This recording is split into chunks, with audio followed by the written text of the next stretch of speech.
Bismillahirrahmanirrahim. Salam alaikum wa rahmatullahi ta'ala wa barakatuh.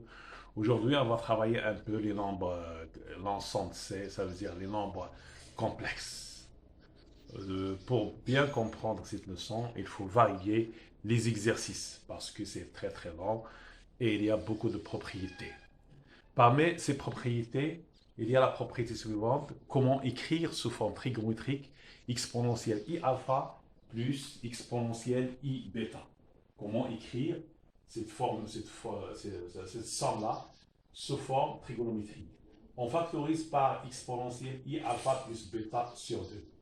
Donc, on va trouver exponentielle i alpha plus bêta sur 2, exponentielle i alpha moins alpha plus bêta sur 2 i plus exponentielle i bêta moins alpha plus bêta sur 2i.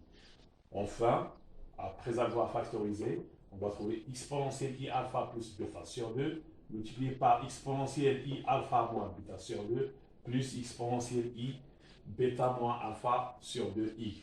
Et ça, c'est exponentielle i alpha plus bêta sur 2 multiplié par, on sait que exponentielle ix plus exponentielle moins ix est égal de cosinus x. 2 est égal à 2 cosinus x. Donc, ici, on va trouver 2 cosinus alpha moins bêta sur 2. Ça dépend de cosinus alpha moins bêta sur 2. Si il est positif, si ce nombre-là il est positif, dans ce cas-là, il est positif, dans ce cas-là, on va trouver le module c'est 2 cos alpha moins bêta sur 2 et l'angle, l'argument, c'est alpha plus bêta sur 2. Ici, il est négatif, il faut faire autre astuce pour, par exemple, si on trouve ce nombre-là négatif, on va écrire ces deux, on va prendre la valeur absolue multipliée par exponentielle pi. Et de cette façon-là, on va trouver la forme trigonométrique de exponentielle i alpha plus exponentielle i bêta. Donc, dans l'exercice que je vais faire dans cette vidéo-là, j'ai besoin de cette formule-là. D'autre part, il faut savoir résoudre l'équation z à la puissance n égale à a.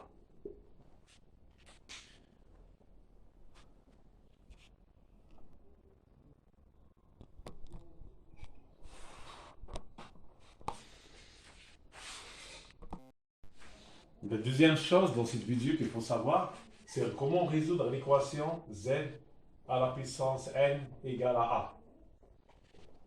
Il y a différentes manières pour résoudre cette équation. Parmi ces manières-là, on écrit z est égal à r θ. Et a est égal module de a. On peut écrire par exemple, c'est alpha ici pour l'argument. Et module de a. Module de a, je vais écrire par exemple ici r', ici r.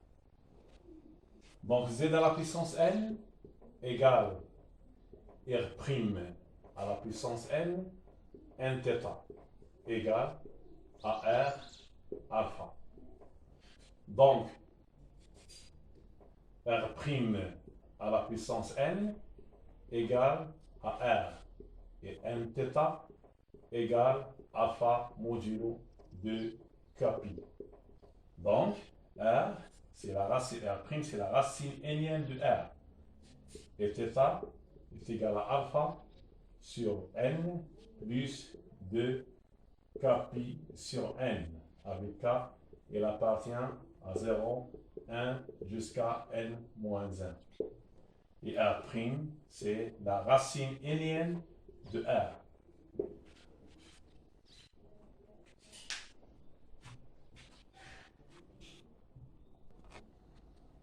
Pour le premier exercice, c'est un extrait d'un bac 2014, session de deuxième session de rattrapage, bac 2014.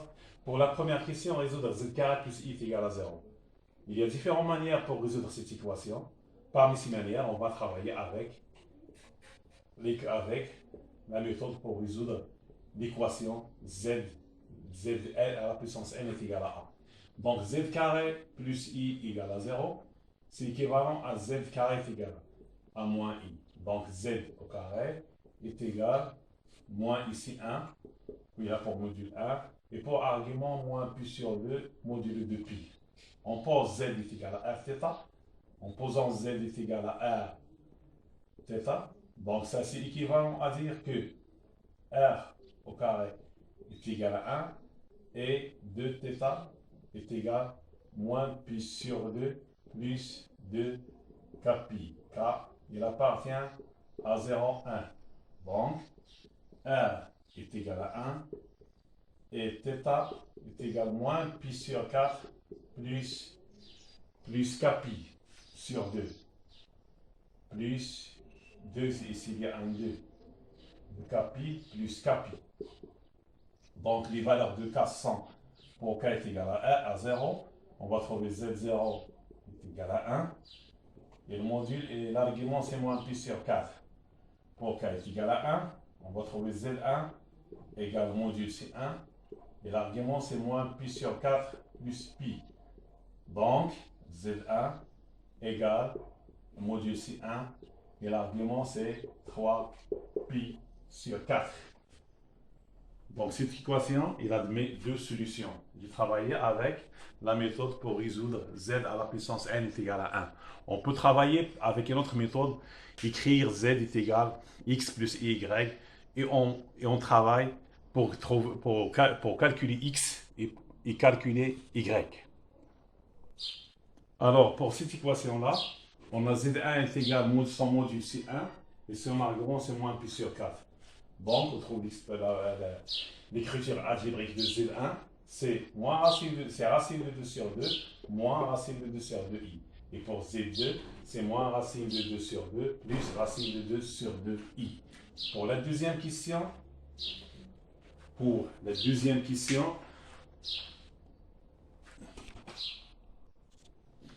déterminer le module et l'argument de 1 plus a. On a 1 plus a est égal à 1 plus a, c'est exponentielle, moins pi sur 4i.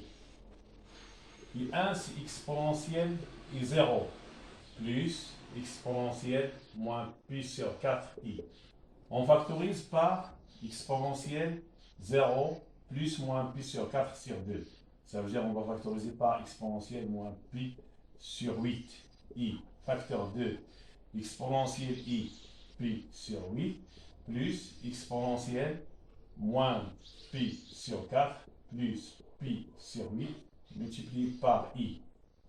Et ce nombre-là, il est égal à exponentielle moins pi sur 8, i, facteur de exponentielle i, pi sur 8, plus exponentielle moins pi sur 8, i. Il est égal à exponentielle moins pi sur 8 fois i multiplié par 2 cosinus pi sur 8. Ce nombre-là, il est positif. Donc l'argument ici, c'est 2. Le module, c'est 2 cos pi sur 8. Et l'argument, c'est moins pi sur 8. Voici l'écriture de 1 plus a. L'écriture trigonométrique de 1 plus a. La question suivante, déduire cosinus pi sur 8. On a 1 plus a, il a pour module de cos pi sur 8 et pour argument de moins pi sur 8. Le module de 1 plus a est égal à 2 cosinus pi sur 8. Ce qui implique cosinus pi sur 8 est égal au module de 1 plus a sur 2. Et on a 1 plus a, il est égal à 1 plus racine de 2 sur 2, plus moins i, racine de 2 sur 2. Donc le module de 1 plus a, est égal à 1 plus racine de 2 sur 2 au carré, plus racine de 2 sur 2 au carré, c'est la racine carrée de ce nombre.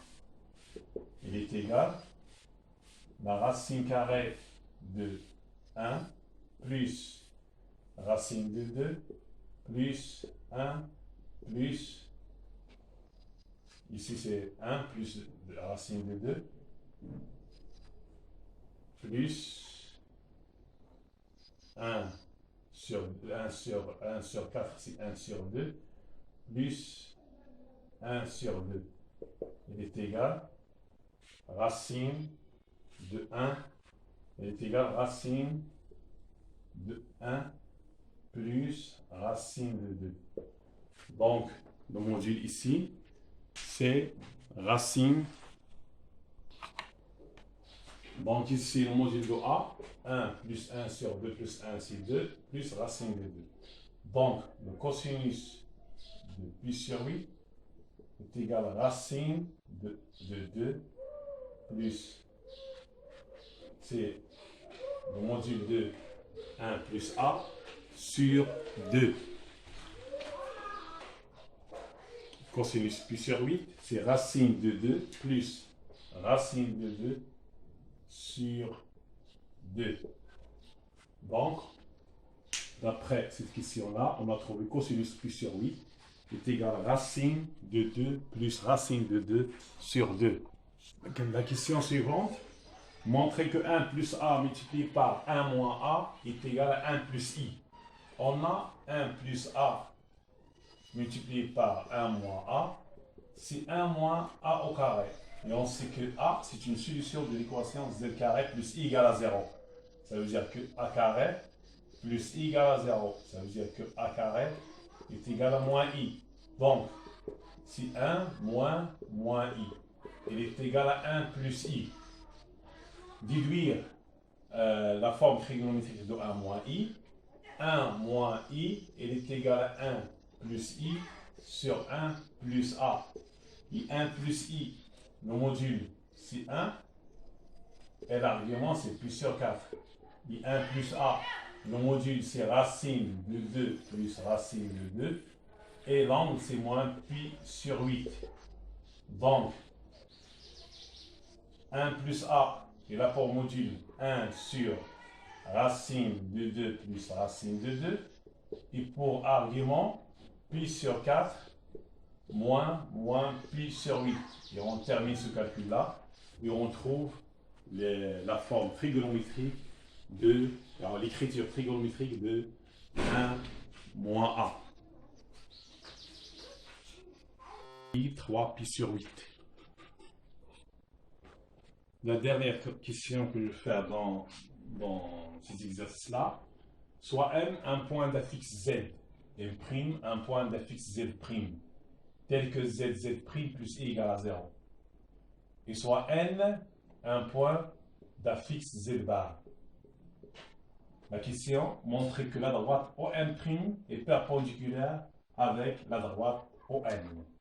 Pour montrer que OM prime est perpendiculaire avec la droite ON, c'est équivalent à dire que l'angle OM prime OM, c'est plus ou moins pi sur 2. On va écrire pi sur 2 modulo pi. Ça veut dire que Z' moins ZO sur Z moins ZO, il appartient à IR. Ça veut dire que Z' sur Z, c'est Z là, c'est Z bar. Sur Z bar, Z' sur Z bar, il appartient à IR. On multiplie ici par Z pour travailler avec cette propriété-là qu'on a ici maintenant. On aura Z' fois Z sur module de Z au carré. Il appartient à IR. Donc, si on arrive à montrer que Z' fois Z sur le module de Z au carré appartient à R, ou tout simplement Z', ça c'est équivalent à dire que la dernière ligne est équivalent à dire que Z' sur Z, il appartient à IR. J'ai travaillé ici par des équivalences successives. Pour montrer que OM' est perpendiculaire avec ON, on va montrer que Z' fois Z, il appartient à IR. Si on arrive à montrer cette égalité, cette propriété-là, alors les droites sont perpendiculaires. Or, on a z' fois z plus i égale à 0. Ça veut dire que z' plus z fois z est égal à moins i. Il appartient à IR. Donc, les droites sont perpendiculaires. Donc, c'est un extrait d'un baccalauréat. C'est les premières questions de ce bac-là. Justement, c'est bac 2014, session de rattrapage, bac 2014. L'exercice est le suivant. Soit E, l'équation z appartenant à C, 1 plus iz égale à la puissance 3, multiplié par 1 moins i tangente alpha, entre parenthèses, est égal à 1 moins iz égale à la puissance 3, multiplié par 1 plus i tangente alpha, avec alpha un nombre compris entre moins pi sur 2 et pi sur 2.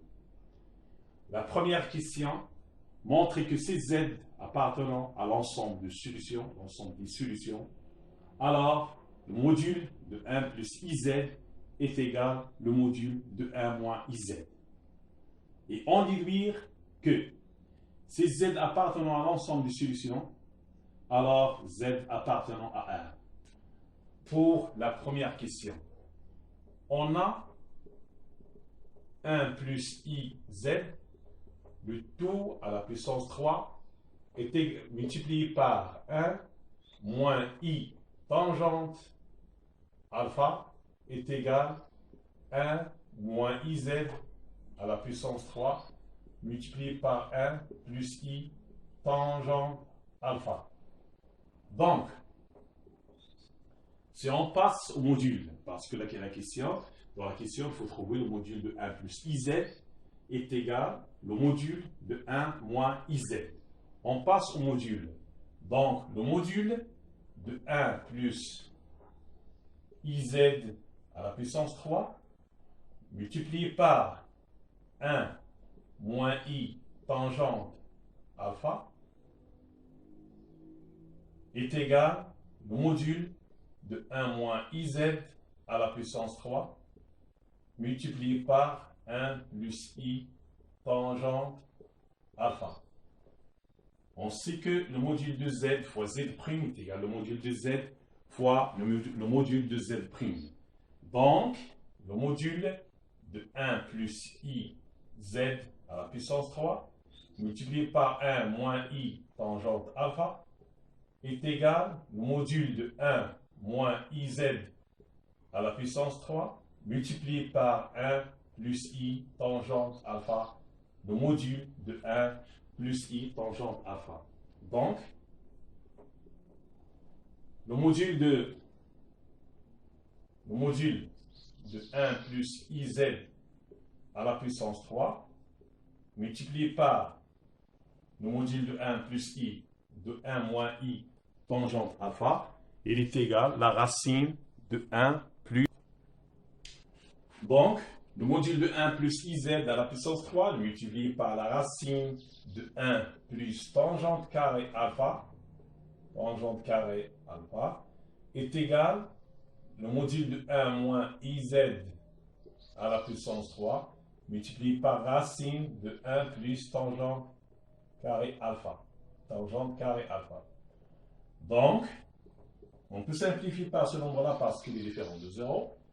Le module de 1 plus iz, le tout à la puissance 3, il est égal au module de 1 moins iz, le tout à la puissance 3. On déduit que ces nombres sont positifs, donc le module de 1 plus iz est égal au module de 1 moins iz. Donc la première question, c'est pas difficile, la première question. D'après l'égalité qu'on a, on passe au module. Alors, on a trouvé la réponse.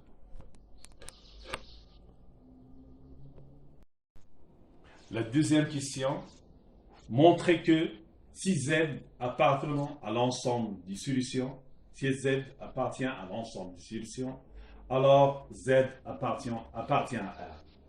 On a, d'après la première question, d'après la première question, Z appartient à l'ensemble des solutions de l'équation, de la première équation, ça implique que le module de 1 plus IZ est égal au module de 1 moins IZ. La question maintenant, comment on va montrer que Z appartient à 1? D'après le cours, on a vu que dans l'ensemble C, un nombre Z appartient à 1, un nombre Z appartient à 1, équivalent à Z est égal le conjugué de Z. Donc on va travailler avec cette propriété-là. Un nombre appartient à 1, équivalent à Z est égal le conjugué de Z. Donc, d'après cette égalité-là, le module, c'est quoi le module? Le module de 1 plus IZ.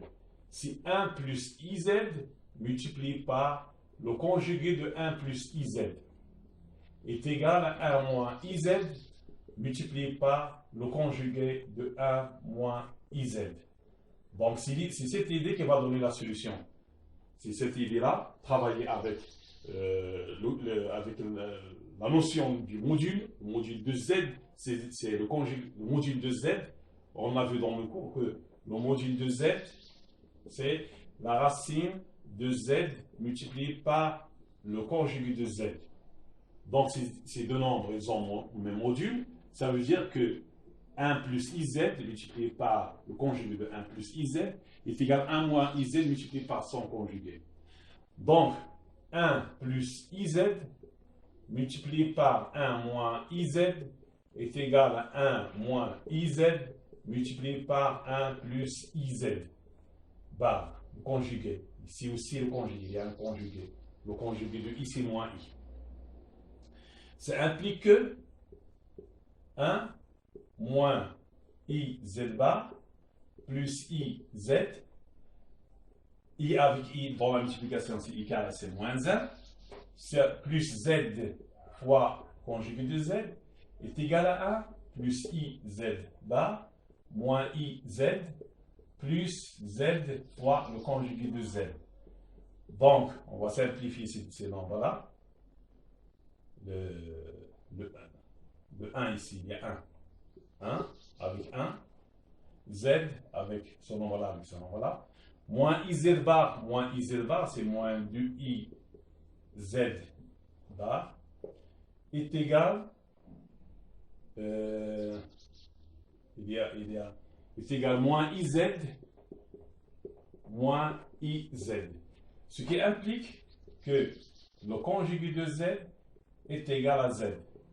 On va simplifier par I. Donc, Z appartient à R.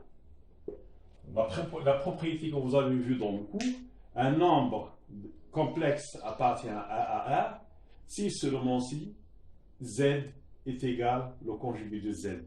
Donc on a travaillé ici par implication. Si Z est une solution de cette équation-là, si Z est une solution de cette équation, alors Z c'est un nombre réel. La question suivante.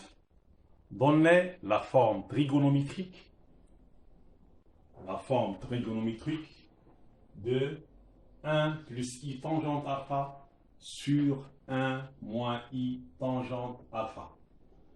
Alors, 1 plus I tangente alpha, soit ce nombre-là, on nous donne une notation Z est égal à 1 plus I tangente alpha sur 1 moins I tangente alpha est égal à 1 plus I sinus alpha sur cos alpha sur cosinus alpha sur 1 moins I sinus alpha sur cosinus alpha. Ce nombre est égal, en réduisant le même dénominateur, cos alpha plus I sinus alpha sur cos alpha moins I sinus alpha. Il est égal exponentielle I alpha sur exponentielle moins I alpha. Il est égal exponentielle de I alpha. On peut aussi écrire le module C1 et l'argument c'est 2 alpha. Donc ce nombre-là, son module c'est 1 et son argument c'est 2 alpha. La quatrième question, maintenant on va résoudre l'équation E. D'après la première question, on a montré que si Z appartenant à C et Z est une solution de l'équation E, alors Z est un nombre réel. Et puisque c'est un nombre réel, alors on a posé Z est égal à tangente bêta. Bêta, il appartient, on va prendre bêta, il appartient à l'intervalle moins pi sur 2, pi sur 2. Donc, pour résoudre cette équation, il y a un changement de variable. Puisque Z c'est un nombre réel, on sait que la tangente c'est une bijection de l'intervalle moins pi sur 2 sur R. Donc, on a le droit de poser Z est égal à tangente bêta. Z c'est un nombre réel. Donc, d'après cette équation-là, on aura 1 plus I tangente bêta à la puissance 3, facteur de 1 moins I tangente bêta, tangente alpha, tangente alpha, est égal à 1 moins I tangente bêta, le tout à la puissance 3, multiplié par 1 plus I tangente alpha. Ce qui implique que 1 plus I tangente bêta sur 1 moins I tangente bêta, le tout à la puissance 3, est égal à 1 plus I tangente alpha sur 1 moins I tangente alpha. D'après la question précédente, on a 1 plus I tangente bêta sur 1 moins I tangente bêta. Son module 1, son argument c'est de bêta. Le tout à la puissance 3. Et celle-là, c'est 1 de alpha. Donc, le 1 de bêta à la puissance 3, c'est 1 à la puissance 3. 1 à la puissance 3. Donc, 1 à la puissance 3. 6 bêta est égal à 1 de alpha. On peut aussi travailler par la forme exponentielle. Je travaille ici par la forme trigonométrique. Donc, 6 bêta est égal à 2 alpha plus 2 pi. On déduit que, on peut déduire maintenant la relation entre alpha et bêta. Alors, on a la relation 6 bêta est égal à 2 alpha plus le pi. On déduit que bêta est égal à alpha sur 3 plus pi sur 3. Alpha, il appartient à moins pi sur 2, pi sur 2. Bêta, il appartient à moins pi sur 2, pi sur 2. Par un encadrement, on peut déduire à quoi est égal bêta, les valeurs possibles de bêta. Je vous laisse la question à terminer cette question-là. Et vous déduisez à quoi est égal bêta, les valeurs de bêta. Comme ça, on peut déterminer les solutions de l'équation E en posant Z est égal tangente bêta. Et bêta, on peut la déduire d'après cette égalité-là.